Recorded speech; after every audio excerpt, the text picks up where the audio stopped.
शांत रहने के 6 फायदे।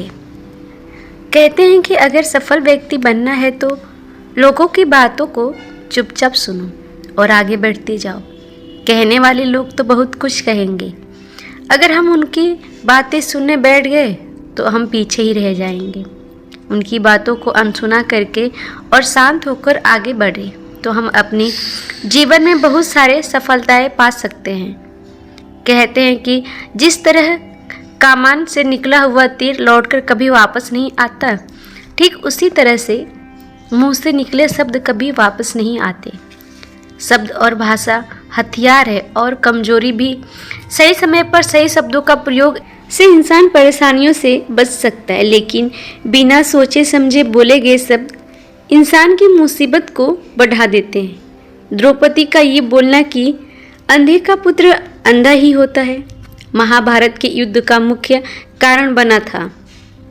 आज भी लोग अपनी जुबान का इस्तेमाल दूसरों को नीचा दिखाने और खुद को बड़ा बताने के लिए करते हैं, लेकिन जो समझदार और सफल इंसान होते हैं वो ये अच्छी तरह से जानते हैं कि उन्हें किस वक्त कितना और क्या बोलना है।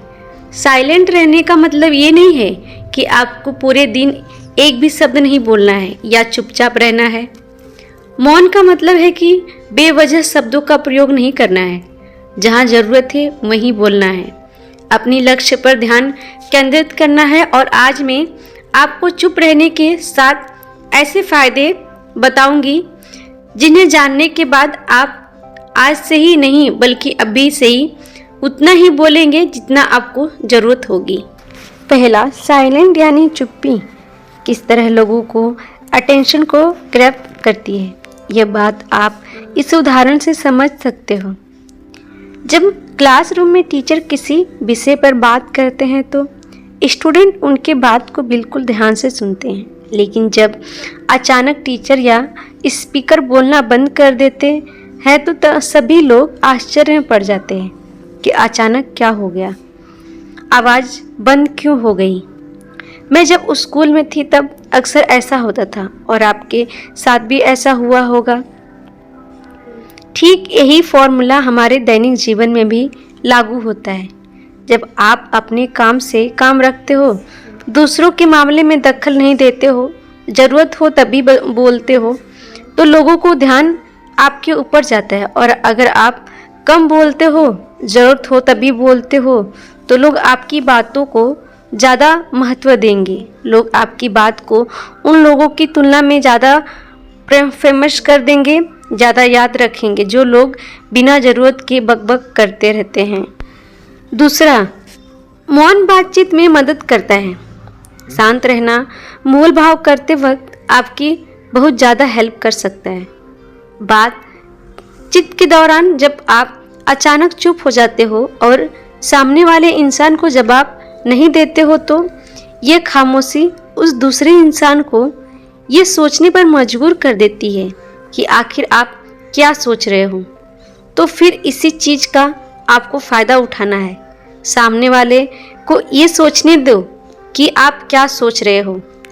मान लो आप कोई डील फाइनल कर रहे हो, ये सामने वाले पार्टी को जल्दी से यस या फिर नो कहकर जवाब मत दो। कुछ सेकंड का समय लो।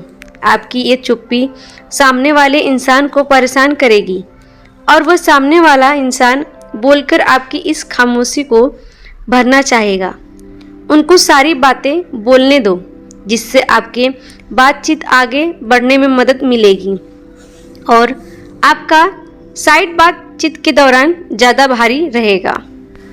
तीसरा, मौन आपको विश्वास बनाने में मदद करता है। अगर आप एक मजबूत रिलेशनशिप बनाना चाहते हो तो उससे पहले आपको ट्रस्ट यानी विश्वास करना होगा। और विश्वास तभी होगा जब आप सामने वाले इंसान की बातों को ध्यान से सुनोगे, यानी बातचीत के दौरान बोलोगे कम और सुनोगे ज़्यादा।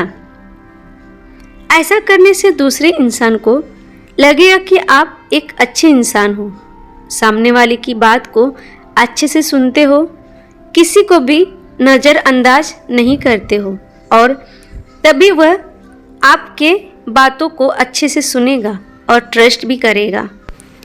फोर्थ, आपने ऐसे कई सारे लोगों को देखा होगा जो कोई प्रश्न पूछने के बाद रुकते ही नहीं, अपना ही बकबक चालू रखते हैं या फिर दूसरों को बोलने का मौका नहीं देते हैं।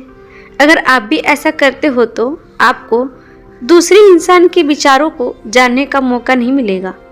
लोग आपके प्रश्न का जवाब भी नहीं देंगे। इसीलिए कोई भी प्रश्न पूछने के बाद आप साइलेंस हो जाओ, यानी चुप हो जाओ। आप अपना विचार मत दो। लोगों का क्या विचार है उस प्रश्न पर आप अपने जानने की कोशिश करो। शायद आपको कुछ नया सीखने को मिल जाए।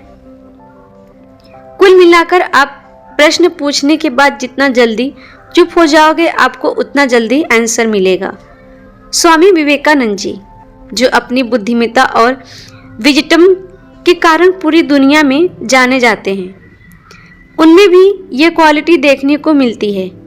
वे भी अपने गुरु रामकृष्ण जी से जब भी कोई प्रश्न पूछते थे तो अपना विचार तो बाद में देते थे, लेकिन पहले प्रश्न पूछने के तुरंत बाद चुप हो जाते थे, ताकि उनके गुरुदेव की क्या राय है उस प्रश्न को लेकर, उस बात को लेकर ये जान सके।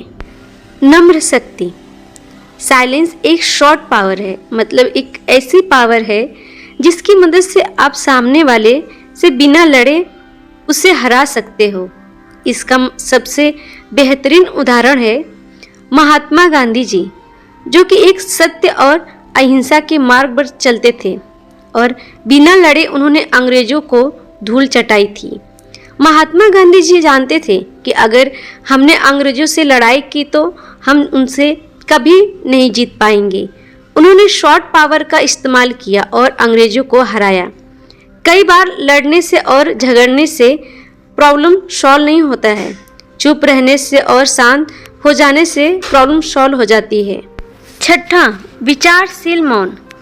एक लड़का लैपटॉप खरीदने जा रहा था, तभी उसको रास्ते में वर्षों पुराना एक दोस्त मिलता है, जो उसको बोलता है कि तुम जहाँ लैपटॉप खरीदने जा रहे हो उसी के पास एक घर है, वहाँ ये सामान डिलीवर कर देना।